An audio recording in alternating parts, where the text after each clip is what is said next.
Assalamualaikum semua, kita jumpa lagi. Bisa kita akan sambung siri kita tentang membongkar nubuat kedatangan Nabi Muhammad SAW di dalam Taurat dan Injil.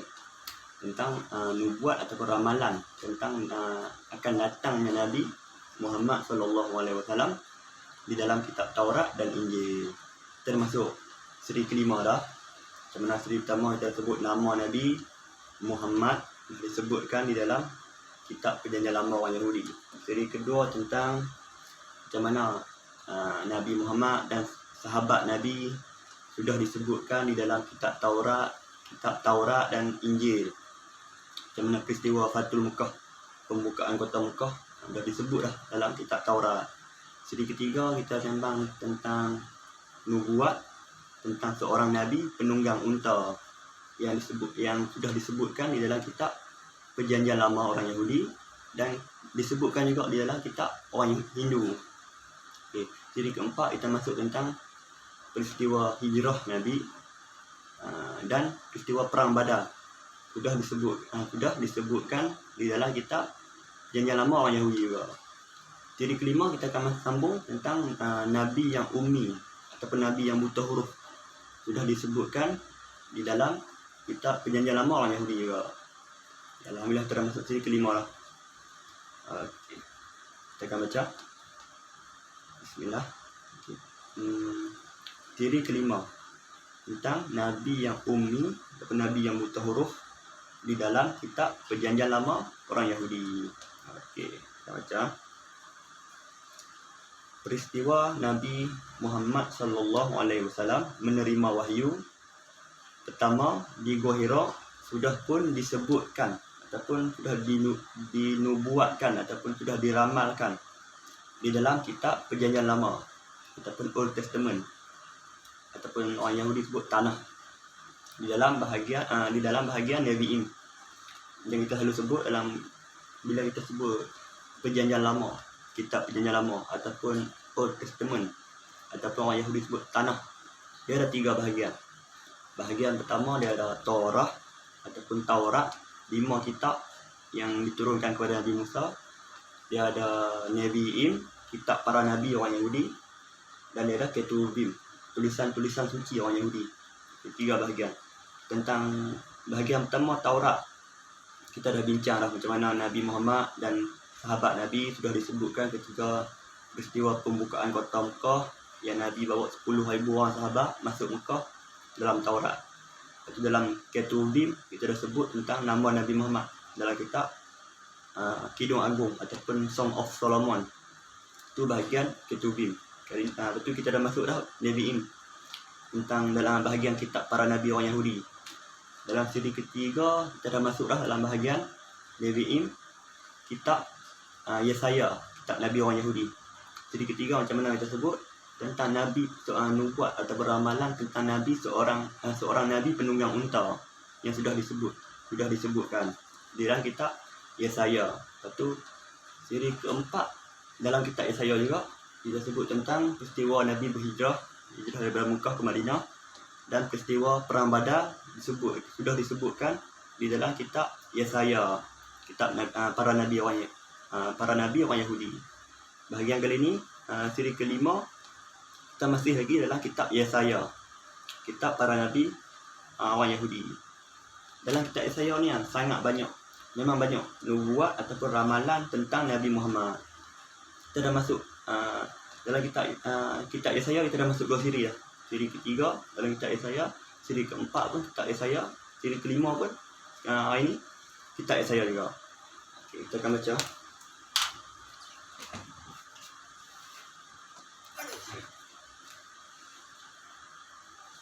Kita akan mulakan dengan kitab Malaysia, versi berita baik Malaysia punya. Dalam kitab Yesaya Perjanjian Lama ataupun Old Testament, kitab Yesaya pasal 29 ayat ke-12. Okey, kita baca Malaysia punya, versi berita baik Malaysia punya, ayat ke-12. Jika kamu membawa naskah gulungan itu kepada orang yang tidak tahu membaca dan menyuruh dia membacanya, dia akan berkata bahawa dia tidak tahu membaca. Okey, ni Malaysia punya. Lepas kita baca ayat, kita akan bagi komentar. Yang Malaysia punya dia maksud dia tak jelas sangat. Jadi kita akan baca ayat Indonesia punya lebih jelas. Okay. Komentar. Menurut terjemahan Lembaga Alkitab Indonesia ataupun LAI ni, Lembaga Alkitab Indonesia, maksudnya akan menjadi lebih jelas lagi, iaitu berbunyi, okey, dalam versi Lembaga Alkitab Indonesia. Indonesia ni lebih jelas sikit. Malaysia dia kurang jelas sikit. Okey. Perjanjian Lama, Kitab Yesaya pasal 29 ayat ke-12. Okey. Dan apabila kitab itu diberikan kepada seorang yang tidak dapat membaca dengan mengatakan, baiklah, baca ini, maka ia akan menjawab, aku tidak dapat membaca. Yang Indonesia punya lebih jelas. Tadi hak Malaysia punya dia sebut, yang Malaysia punya dia sebut apa? Ni yang Malaysia, kursi berita baik Malaysia punya tak jelas. Dia sebut, dan jika kamu membawa naskah gulungan itu kepada orang yang tidak tahu membaca dan menyuruh dia membacanya, dia akan berkata bahawa dia akan berkata bahawa dia tidak tahu membaca. Malaysia punya dia guna dia. Indonesia punya lebih jelas. Indonesia sebut, dan apabila kitab itu diberikan kepada seorang yang tidak dapat membaca dengan mengatakan, baiklah, baca ini, maka ia akan menjawab, aku tidak dapat membaca. Jadi Indonesia punya lebih jelas, aku tidak dapat membaca. Okey. Sambung. Ayat ini dengan jelas menceritakan tentang peristiwa Nabi Muhammad SAW menerima wahyu pertamanya di Gua Hira. Okey, ayat ni cerita tentang macam mana Nabi terima wahyu pertama di Gua Hira. Iaitu ketika mana malaikat Jibril alaihissalam datang menemui Nabi Muhammad SAW di Gua Hira dan menyuruhnya membaca dengan berkata, Iqra, bacalah. Lalu Nabi Muhammad SAW menjawab, ma ana biqari, aku tidak dapat membaca. Okey jelas. Macam mana Nabi Muhammad terima wahyu pertama di Gua Hira, bila malaikat Jibril datang jumpa Nabi, suruh Nabi baca, Iqra, bacalah. Dan Nabi jawab, ma ana biqari, aku tidak dapat membaca, ataupun aku tidak tahu membaca. Dalam hadis dalam Sahih Al-Bukhari, hadis nombor 3, kita akan rujuk. Sahih Al-Bukhari hadis nombor 3, kita rujuk melalui syarah yang lebih mudah sikit. Kita syarah Sahih Al-Bukhari jilid pertama, muka surat 9, hadis ke-3, hadis nombor 3. Kita baca macam mana kisah Nabi Muhammad terima wahyu pertama di Gua Hira. Hadis daripada Aisyah Ummul Mukminin, isteri Nabi. Kita baca. Peristiwa yang dialami Rasulullah SAW saat pertama kali menerima wahyu adalah mimpi yang benar. Biasanya setiap kali Rasulullah melihat mimpi, pastilah mimpi itu datang seperti cahaya fajar. Kemudian beliau menjadi suka menyendiri. Beliau biasanya menyendiri di Gua Hira. Beliau menyendiri untuk mengerjakan ibadah dalam gua tersebut selama beberapa hari. Sebelum beliau kembali menemui keluarga, beliau biasanya telah menyiapkan bekal untuk itu. Begitulah beliau kembali menemui Khadijah bini Nabi Khadijah untuk menyediakan bekal beribadah di Gua Hira seperti biasanya. Hingga akhirnya turunlah kebenaran atas beliau di Gua Hira. Seorang malaikat datang menemui beliau. Malaikat Jibril datang jumpa Nabi. Malaikat itu berkata, bacalah. Jibril kata Nabi, Iqra, bacalah. Lepas tu Nabi jawab, aku tidak bisa membaca. Indonesia punya, aku tidak tahu membaca. Jawab Nabi, ma ana biqari, aku tidak tahu membaca. Malaikat itu mendekatiku dan memelukku hingga membuatku kepayahan. Malaikat tu Jibril peluk Nabi sampai Nabi jadi kepayahan, sak nafas. Kemudian ia melepaskan pelukannya, dan Jibril peluk Nabi tu. Nabi jadi macam kepayahan, macam saat nafas apa, Jibril lepas. Jibril lepas pelukan Nabi, lepas peluk Nabi ya. Lepas kemudian ia melepaskan pelukannya, lalu bertanya lagi, bacalah, Iqra tu. Jibril sebut lagi, Iqra, bacalah. Nabi jawab lagi, ma ana biqari, aku tak tahu membaca. Malaikat itu mendekatiku lagi dan memelukku untuk kali kedua. Kali kedua lah. Malaikat Jibril peluk Nabi untuk kali kedua. Malaikat kata, bacalah, Iqra. Tu Nabi jawab, ma ana biqari, aku tidak tahu membaca. Kali kedua. Itu kali ketiga pula. Malaikat itu mendekatiku lagi dan memelukku untuk kali ketiga. Peluk kali ketiga pula. Sehingga membuatku kepayahan. Kemudian ia melepaskan pelukannya. Lalu malaikat itu berkata, bacalah dengan menyebut nama Tuhanmu yang menciptakan. Dia telah menciptakan manusia dari segumpal darah. Bacalah, dan Tuhanmu lah yang maha mulia. Okey. Ni dia nak ringkasan macam mana kisah Nabi Muhammad terima wahyu pertama di Gua Hira. Bila Nabi suka menyendiri di Gua Hira beribadah. Seorang malaikat mai jumpa Nabi, Jibril jumpa Nabi, Jibril peluk Nabi. So betul suruh Nabi baca. Jibril peluk Nabi, Jibril kata, Iqra, bacalah. Lepas tu Nabi jawab, ma ana biqari, aku tidak tahu membaca. Kali pertama. Kali kedua Jibril peluk lagi. Peluk Nabi asas sak nafas, kepayahan. Lepas tu Jibril lepas, Jibril kata, Iqra, bacalah. Untuk kali kedua. Nabi Muhammad jawab kali kedua, aku tidak tahu membaca, ma ana biqari. Tu malaikat Jibril peluk lagi Nabi sampai Nabi asal kepayahan, sak nafas. Jibril lepas Nabi. Tu Jibril kata, Iqra, bacalah. Nabi jawab, ma ana biqari. Jadi 3 kali Nabi ulang perkataan ni, ma ana biqari, ma ana biqari, ma ana biqari. Aku tidak tahu membaca, aku tidak tahu membaca, aku tidak tahu membaca. 3 kali Nabi ulang. Jibril pun sebut, Iqra, Iqra, Iqra 3 kali juga. Bacalah, bacalah, bacalah. Jadi jelas macam mana ringkasan tentang macam mana kisah Nabi Muhammad terima wahyu di Gua Hira. Ya, dia hampir sama. Kisah Nabi ni hampir sama dengan ayat yang kita baca tadi. Ayat dalam kitab Yesaya pasal 29 ayat 12. Dalam kitab Indonesia punya kita baca. Indonesia punya kitab Yesaya pasal 29 ayat 12. Dan apabila kitab itu diberikan kepada seorang yang tidak dapat membaca dengan mengatakan, baiklah, baca ini, maka ia akan menjawab, aku tidak tahu membaca, ma ana biqari. Sama kisah ni dalam kitab Indonesia punya. Memang sebiji sama. Okay, kita sambung. Kita akan jumpa penyelewengan apa. Kira boleh kita setiap kali siri kita buat tentang nubuat Nabi Muhammad ni, ataupun ramalan tentang Nabi Muhammad dalam kitab Taurat, Injil ni, ataupun Bible ni. Setiap kali ayat yang berkaitan dengan Nabi mesti akan ada penyelewengan. Setiap kali kita buat tentang nubuat Nabi Muhammad, kita kena jawab penyelewengan. Mesti ada penyelewengan.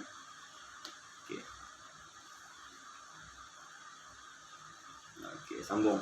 Adapun menurut terjemahan Lembaga Alkitab Indonesia tadi, ayat yang berbunyi, dan apabila kitab itu diberikan kepada seorang yang tidak dapat membaca dengan mengatakan, baiklah, baca ini.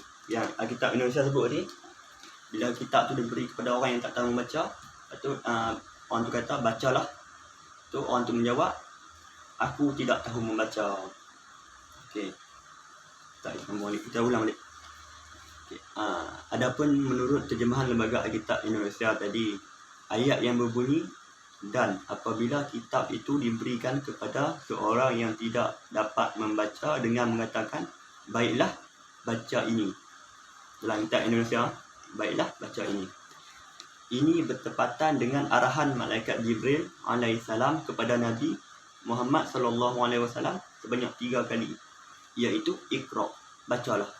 Jadi sama yang tadi ayat Indonesia sebut, bila orang ada kawan tu kata dekat Nabi, kata dekat orang tu, orang kita kan kata, apabila dia ada orang kata bila disebutkan kepada orang tu kan, bacalah ini, arahan bacalah ini kan, dia bertepatan dengan arahan malaikat Jibril kepada Nabi, iaitu Iqra. Sama, bacalah 3 kali. Malaikat Jibril ulang Iqra, Iqra, Iqra 3 kali, sama. Okey. Lalu orang tersebut menjawab, aku tidak dapat membaca. Dalam kitab Indonesia punya, orang tu jawab, aku tidak dapat membaca. Ini bertepatan dengan jawapan Nabi Muhammad SAW kepada malaikat Jibril sebanyak 3 kali juga, iaitu ma ana biqari, aku tidak tahu membaca. Okey, ayat dalam Indonesia sebut aku tidak dapat membaca. Ini sama dengan jawapan Nabi kepada malaikat Jibril sebanyak 3 kali, iaitu ma ana biqari, aku tidak tahu membaca. Sama, tak lain sikit pun. Dalam bahasa Indonesia je lah. Okey. Menurut Bible berbahasa Inggeris, dalam versi bahasa Inggeris pun jelas juga. Menurut Bible berbahasa Inggeris versi New International Version ataupun NIV, New International Version, maksudnya masih lagi jelas yang berbunyi. Ya, tengok dalam bahasa Inggeris pun maksud dia masih jelas lagi. Dalam Holy Bible versi New International Version, NIV, dalam kitab Yesaya juga pasal 29 ayat 12. Okey. Dalam bahasa Inggeris pun jelas. Ayat 12. Okey, kita baca. Oh, if you give the scroll to someone who cannot read and say, read this please, they will answer, I don't know how to read. Jelas ha? Or if you give the scroll to someone who cannot read and say, read this please, they will answer, I don't know how to read. Jelas. Dalam bahasa Inggeris jelas. Versi NIV. Okay. Maksud dia dalam NIV tadi, versi NIV, maksud dia, atau jika anda memberikan gulungan naskah itu, memberikan scroll kepada seorang yang tidak dapat membaca dengan mengatakan, baca ini please, read please, mereka akan menjawab, aku tidak tahu membaca. Jelas dalam versi bahasa Inggeris NIV pun jelas maksud dia. Okey, dan begitu juga dengan 2 lagi terjemahan Bible versi berbahasa Inggeris yang lain. Okay, dalam versi bahasa Inggeris yang lain pun sama juga. Dalam versi ESV, English Standard Version, ESV, orang tu jawab, bila suruh orang tu baca, orang tu jawab, I cannot read, aku tidak boleh membaca. Okay, sama juga. Dalam versi ESV, English Standard Version. Dalam versi NLT, New Living Translation, NLT pun jawapan orang tu sama juga. We don't know how to read. We don't know how to read. Sama juga. Kami tidak tahu membaca. Okey, sama ada aku tidak boleh membaca ke, aku tidak tahu membaca ke, aku tidak dapat membaca ke, sama. Maksud dia tetap sama. Tak kira aku tidak boleh ke, aku tidak tahu ke, aku tidak dapat membaca ke, maksud dia sama. Tetap sama maksud dia. Okey. Kita tengok dalam bahasa Arab tak, macam mana permainan apa. Dalam bahasa Melayu kita baca jelas. Dalam Alkitab versi Lembaga Alkitab Indonesia jelas. Dalam New International Version NIV jelas. Dalam ESV, English Standard Version pun jelas maksudnya. Dalam NLT, New Living Translation jelas maksudnya. Dalam 2 versi bahasa Melayu dan 2 versi berbahasa Inggeris, maksud dia jelas. Kita tengok dalam bahasa Arab lah. Okay. Tetapi di dalam Bible berbahasa Arab, perkataan aku tidak dapat membaca, dalam bahasa Arabnya aku tidak dapat membaca, yang di dalam bahasa Arab sepatutnya berbunyi ma ana biqari, sudah pun diselewengkan oleh para penterjemah Bible ke bahasa Arab. Kataan aku tidak dapat membaca, atau aku tidak boleh membaca, atau aku tidak tahu membaca, yang dalam bahasa Arab dia sepatutnya berbunyi ma ana biqari. Okay, dalam bahasa Arab sepatutnya berbunyi ma ana biqari. Tapi dapat terjemah jadi apa? Dapat terjemah jadi, okey, kita baca lagi. Tetapi di dalam Bible berbahasa Arab perkataan aku tidak dapat membaca yang di dalam bahasa Arab sepatutnya berbunyi ma'ana biqari sudah pun diselewengkan oleh para penterjemah Bible ke bahasa Arab menjadi la a'riful kitabah, aku tidak tahu menulis. Okay. Sebagaimana yang disebutkan di dalam Bible berbahasa Arab berbunyi, okay, dalam bahasa Arab dia bunyi ni, bila dikatakan kepada orang itu iqra hadza, bacalah ini, lalu orang itu menjawab la a'riful kitabah, aku tidak tahu menulis. Nampak permainan. Arahan kepada orang tu adalah iqra, bacalah. Tapi orang tu jawab la a'riful kitabah, aku tidak tahu menulis. Tak faham bahasa Arab apa. Basic orang suruh baca, bukan suruh tulis. Okay. Perhatikan orang yang ummi ataupun orang yang buta huruf tu tersebut diarahkan untuk membaca. Okay, arahan kepada orang tu adalah iqra, baca, bukan diarahkan untuk menulis. Okay, arahan kepada orang tu adalah baca, iqra, bukan suruh tulis. Bukan arahan dia adalah menulis, bukan uktub, tapi iqra. Iqra, baca je lah. Jawapannya kenapa? Kalau orang arah suruh baca, kalau orang suruh kita baca iqra, jawapannya sepatutnya bunyi apa? Kali itu lah. Perhatikan, orang yang ummi ataupun orang yang buta huruf tersebut diarahkan untuk membaca, diarahkan iqra, membaca, bukan diarahkan untuk menulis. Bukan disebut uktub, tulislah, tapi iqra, bacalah. Maka jawapan dia yang sepatutnya adalah ma ana biqari, aku tidak dapat membaca. Bukannya la a'riful kitabah, aku tidak tahu menulis. Sebab arahan dia adalah, arahan dia baca, iqra hadza, bacalah ini. Jawapan yang sepatutnya adalah ma ana biqari, aku tidak tahu membaca. Bukan la a'riful kitabah, aku tidak tahu menulis. Sebab arahan dia jelas, arahan dia iqra hadza, bacalah ini. Bukan arahan dia uktub, tulislah. Kalau arahan dia uktub, tulislah, memang betul jawapan dia la a'riful kitabah, aku tidak tahu menulis. Tapi arahan dia iqra, bacalah. Nampak apa yang ada selewing kan? Okey. Di sini kelihatan bahawa para penterjemah Bible ke bahasa Arab seakan menyedari, mereka macam sedar bahawa ayat ini bersesuaian dengan peristiwa Nabi Muhammad SAW menerima wahyu pertama di Gua Hira. Justru mereka cuba menyelewengkan ayat ini supaya tidak bertepatan dengan peristiwa tersebut. Okey, kat sini kita nampak seakan para penterjemah Bible ke bahasa Arab ni, mereka macam seolah mereka sedar ataupun mereka perasan, mereka sedar bahawa ayat ni dia bertepatan ataupun bersesuaian dengan peristiwa Nabi Muhammad terima wahyu pertama di Gua Hira. Mereka macam sedar, mereka macam perasan, sebab tu mereka seleweng. Justru mereka cuba menyelewengkan ayat ini supaya tidak bertepatan dengan peristiwa tersebut. Okey, sambung. Jelaslah bagi kita kalau orang yang disebutkan di dalam kitab Yesaya pasal 29 ayat 12 ini bukan merujuk kepada Nabi Muhammad SAW, maka nubuat ataupun ramalan di dalam kitab ini hanyalah dongengan semata-mata. Okay, kalau ayat kitab Yesaya pasal 29 ayat 12 ni, kalau ayat ni bukan merujuk kepada Nabi Muhammad, maka ayat ni hanya dongeng. Cerita ni cuma dongeng, tak berlaku pun. Okey. Sambung ulang ni. Jelaslah bagi kita kalau orang yang disebutkan di dalam kitab Yesaya pasal 29 ayat 12 ini bukan merujuk kepada Nabi Muhammad, maka nubuat atau ramalan ayat ni, maka nubuat atau ramalan di dalam ayat ini hanyalah dongengan semata-mata yang tidak pernah berlaku sama sekali.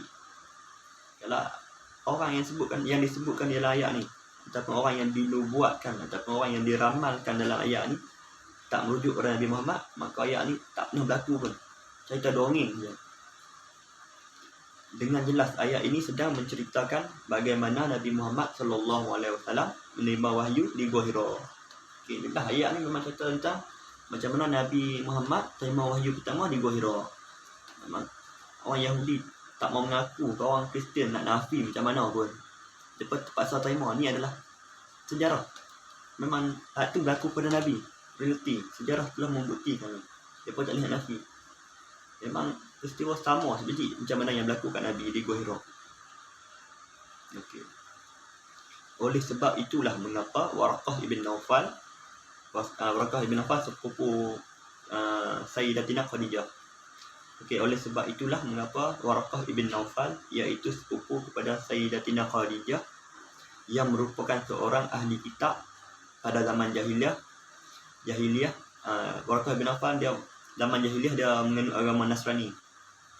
Agama Kristian bukan Kristian, Nasrani zaman jahiliah. Okey, seorang ahli kitab pada zaman jahiliah tanpa ragu-ragu mengesahkan kenabian Nabi Muhammad sallallahu alaihi wasallam setelah baginda menceritakan peristiwa yang dialaminya di Gua Hira. Kerana peristiwa yang berlaku kepada Nabi Muhammad di Gua Hira ini sudah pun disebutkan ataupun dinubuatkan di dalam kitab mereka. Okay. Sebab tu bila dalam kisah Nabi terima wahyu pertama di Gua Hira tu, Nabi balik jumpa Khadijah. Nabi cerita apa yang berlaku kat dia di Gua Hira. Lepas tu Khadijah bawa Nabi jumpa dengan sepupu Khadijah, iaitu Waraqah ibn Naufal. Sebab apa Khadijah bawa jumpa dengan Waraqah ibn Naufal? Sebab zaman jahiliah Waraqah ibn Naufal dia menganut agama Nasrani. Dia seorang ahli kitab, kira alim kitab. Kitab Taurat, kitab Injil, dia memang alim. Sebab tu Khadijah bawa Nabi jumpa dengan Waraqah ibn Naufal. Lepas Nabi cerita apa yang berlaku kat dia di Gua Hira, macam mana ada malaikat berjumpa dia, ada orang yang Nabi tak kenal berjumpa dia, suruh peluk Nabi, lepas tu sebut Iqra, bacalah. Lepas tu Nabi jawab, mak Nabi Qori, aku tidak tahu baca. Yang jadi banyak 3 kali berlaku. Iqra, Nabi jawab mak Nabi Qori, mak Nabi Qori, mak Nabi Qori 3 kali. Betul. Apa yang berlaku kat Nabi kat Gua Hira tu, Nabi cerita dekat Waraqah ibn Naufal. Lepas Nabi cerita tu, Waraqah terus mengesahkan kenabian Nabi. Dia tak ada ragu-ragu dah. Dia terus kata, mesti Nabi. Sebab apa Waraqah boleh tahu? Sebab sudah disebutkan. Cerita ni sudah disebutkan di dalam kitab Yesaya pasal 29 ayat 12. Sebab tu Waraqah ibn Naufal dia tak tanpa ragu-ragu terus kata Nabi adalah Nabi. Dia mengesahkan kenabian Nabi. Sebab apa? Sebab peristiwa ni sudah pun disebutkan ataupun dinubuatkan ataupun sudah diramalkan di dalam kitab orang Yahudi. Terujuk macam biasa juga Sahih Al-Bukhari juga. Masih lagi hadis ketiga, Sahih Al-Bukhari hadis ketiga. Macam mana? Apa yang lepas Nabi jumpa Waraqah ibn Naufal, apa yang berlaku? Okay. Sahih Al-Bukhari hadis nombor 3. Okay, bila Khadijah bawa Nabi jumpa dengan Waraqah ibn Naufal, Waraqah ibn Naufal suruh Nabi cerita balik apa yang berlaku kat Nabi di Gua Hira. Okey. Waraqah berkata kepadanya, Waraqah kata kat Nabi, wahai anak saudaraku, apa yang engkau lihat? Waraqah tanya Nabi, wahai anak saudaraku, apa yang engkau lihat? Apa yang berlaku? Apa yang jadi? Waraqah berkata kepada Nabi, kepada Nabi, wahai anak saudaraku, apa yang engkau lihat? Lalu Rasulullah sallallahu alaihi wasallam menceritakan peristiwa yang beliau alami. Iaitu Nabi cerita apa yang berlaku dia di Gua Hira. Setelah mendengar cerita beliau, Waraqah berkata, okey, lepas Waraqah dengar cerita Nabi dia terus kata, ini adalah namus Jibril, wahyu. Ini adalah namus yang dahulu diturunkan Allah kepada Musa. Duhai sekiranya aku seorang pemuda yang gagah, duhai sekiranya aku masih hidup tak kala kaummu mengusir dirimu. Lepas Nabi cerita saja apa yang berlaku kat Nabi dekat Gua Hira, Waraqah terus mengesahkan kenabian Nabi. Kata ini adalah namus yang dulu dah diturunkan kepada Nabi Musa. Dia tanpa ragu-ragu, dia terus terima Nabi sebagai Nabi. Tapi waktu tu Nabi tak berdakwah lagi, baru wahyu pertama kat Gua Hira. Sebab tu Waraqah tanpa ragu-ragu terima Nabi. Okay. Justru Al-Quran menyebutkan bahawa sifat-sifat tentang Nabi yang ummi, Nabi yang mutahharah ni benar-benar sudah tertulis ataupun termaktub di dalam Taurat dan Injil. Okay, Al-Quran menyebut bahawa tentang Nabi ni, tentang sifat-sifat Nabi yang ummi, Nabi yang buta huruf, sudah pun disebutkan di dalam kitab Taurat dan Injil. Kita baca Al-Quran dalam surah Al-A'raf surah ke-7 ayat ke-150 157. Macam mana Allah sebut tentang sifat Nabi kan sudah disebutkan di dalam kitab Perjanjian Lama orang Yahudi ataupun kitab Taurat, Injil. Okay. Al-A'raf surah ke-7 ayat ke-157. Bismillahirrahmanirrahim. Iaitu orang-orang yang mengikut Rasulullah Muhammad SAW, Nabi yang ummi, Nabi yang buta huruf, yang mereka dapati tertulis namanya dan sifat-sifatnya di dalam Taurat dan Injil yang ada di sisi mereka. Al-Quran sebut dah tentang sifat Nabi yang ummi ataupun nama Nabi yang ummi, Nabi yang buta huruf ni sudah pun disebutkan dalam kitab Taurat dan Injil. Okay, Al-Quran kata sifat Nabi sudah pun disebutkan dalam kitab Taurat dan Injil. Persoalannya di mana? Di mana lagi? Allah kata ada tentang sifat Nabi sudah disebutkan dalam Taurat dan Injil, tapi dekat mana? Okay. Persoalannya tertulis di mana di mana lagi kalau bukan di dalam kitab Yesaya pasal 29 ayat 12 yang sedang kita bicarakan ini. Okay, tertulis kat mana lagi? Tertulis kat kitab Yesaya ni. Kitab Yesaya pasal 29 ayat 12. Macam mana cerita tentang seorang yang buta huruf terima wahyu pertama. Terima kitab, gulungan naskah yang dapat sebut tadi. Gulungan naskah ataupun kitab ni merujuk kepada Al-Quran, merujuk kepada wahyu. Okay. Walaupun ayat yang kita bacakan ini bukan termasuk di dalam Taurat ataupun Injil. Okay, ayat yang kita baca ni, Yesaya ni, dia tak termasuk dalam Taurat ataupun Injil. Tetapi berkenaan sifat Nabi Muhammad SAW memang telah disebutkan dalam kitab Taurat dan Injil, seperti yang telah kita bincangkan pada siri yang lepas dan yang akan kita bincangkan pada siri yang akan datang. Okey, walaupun ayat yang kita baca ni, ayat kitab Yesaya ni, dia tidak termasuk dalam Taurat dan tidak termasuk dalam Injil. Sebab bila kita sebut Taurat, dia hanya 5 kitab Nabi Musa.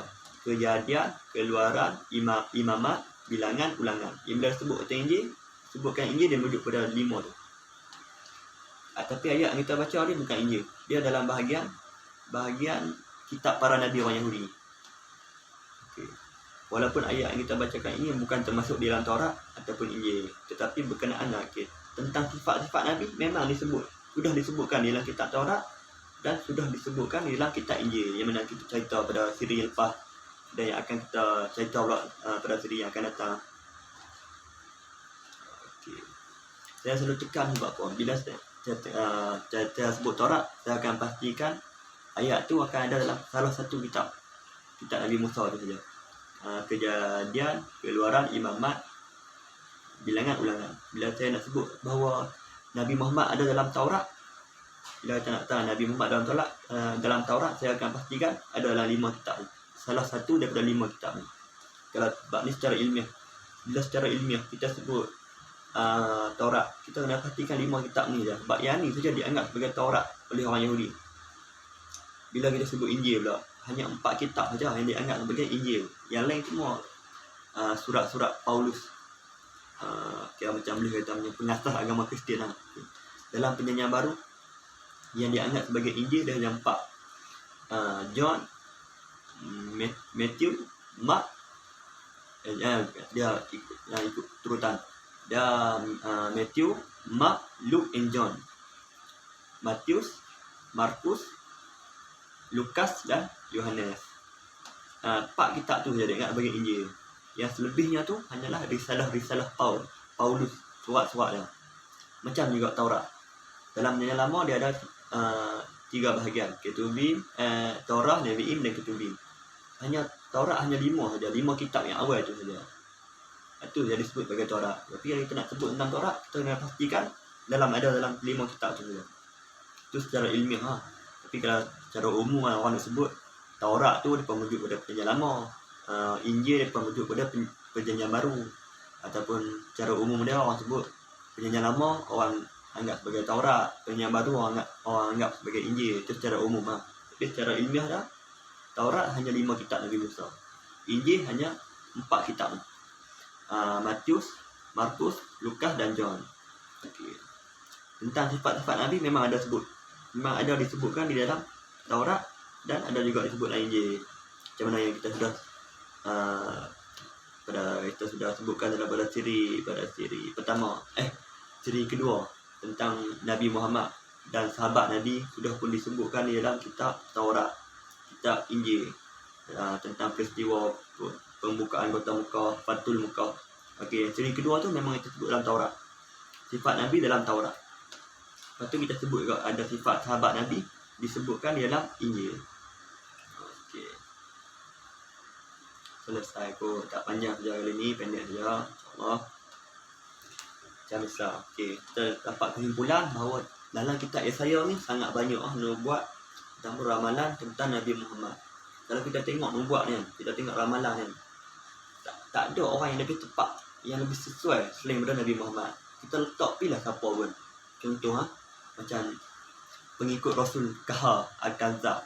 Ni Kahar si penipu. Pengikut dia kata Kahar ni sebagai Rasul. Kalau mereka kata Kahar tu Rasul mereka, kita try uji dengan nubuat ni. Kita try uji dengan ramalan ni. Sesuai tak? Tak sesuai. Takkan sesuai.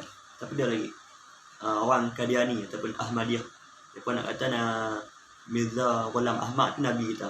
Kita bawa kita uji dengan nubuat ni, dengan ramalan ni. Kena tak? Tak kena juga.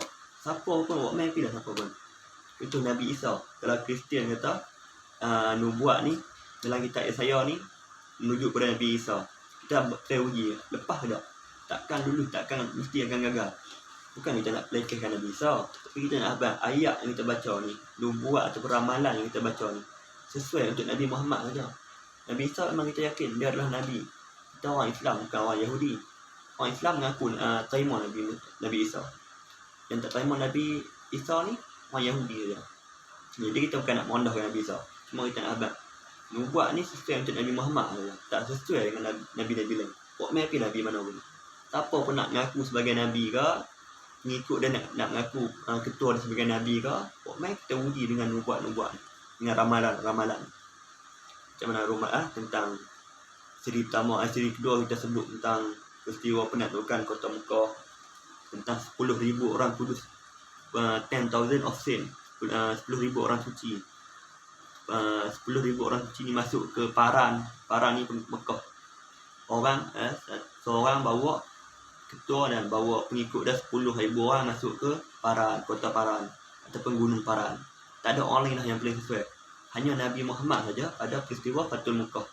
Macam mana Nabi Muhammad bawa 10,000 sahabat dia masuk ke Paran ataupun kota Mekah ketika peristiwa pembukaan kota Mekah.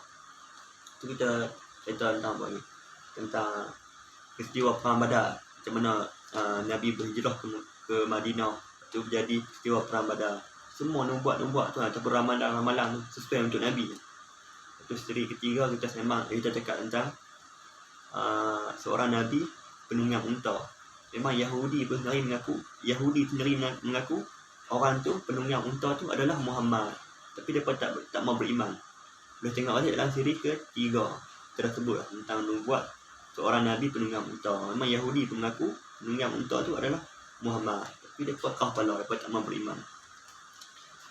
Banyak nubuat kita sembang, ramalan yang kita dah sebut semua sesuai untuk Nabi Muhammad tu. Kita buat main pilih siapa nak aku sebagai Nabi, takkan sesuai. Siapa saja buat main kita akan try uji dengan nubuat ni, uji dengan ramalan ni, mesti akan gagal. Kalau mereka lepas satu, mereka tak lepas nubuat kedua.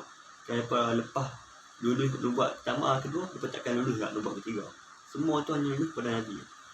Kalau kita bawa Nabi Muhammad kita uji dengan semua nubuat-nubuat ni, semua Nabi Muhammad akan lulus. Macam Nabi yang main daripada Paran bawa 10,000 orang suci, sesuai dengan Nabi Muhammad bawa 10,000 sahabat dia masuk ke Mekah. Tentang lagi apa lagi, seorang penunggang unta, macam mana Nabi naik unta masuk ke kota Madinah, sesuai untuk Nabi. lagi episode keempat tentang peristiwa Perang Badar, hanya sesuai untuk Nabi. Semua yang kita sebut nanti kita akan sebut lagi tentang siri akan datang, masih lagi dalam kitab Yesaya. Sebab dalam kitab Yesaya ni memang banyak datang nubuat tentang Nabi. Lepas tu kita akan masuk dalam Taurat. Taurat tu hak tu panjang sikit. Hak tu macam mana kita akan tunjuk nubuat tu ni sesuai untuk Nabi, takkan sesuai untuk orang lain. Okey, tak ada apa aku. Kali ni pendek saja. Okey, selamat ayah-ayah semua.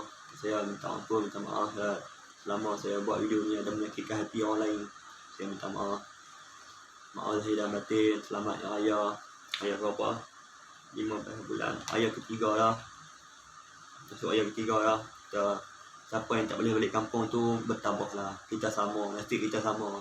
Saya pun beraya di perantauan. Baiklah, kita tak boleh balik kampung, kita akur tabah. Semoga tahun depan kita boleh balik kampung ayah. InsyaAllah, jangan lupa subscribe channel saya, Rana. Kita akan jumpa lagi pada siri akan datang. Dengan selepas mengikuti siri nubuat ataupun membongkar nubuat ataupun ramalan kedatangan Nabi Muhammad SAW di dalam kitab Taurat dan Injil. InsyaAllah kita akan sambung lagi. Okey, selamat hari semua. Maaf lahir dan batin. Okey, selesai. Kita jumpa lagi. InsyaAllah. Assalamualaikum warahmatullahi wabarakatuh.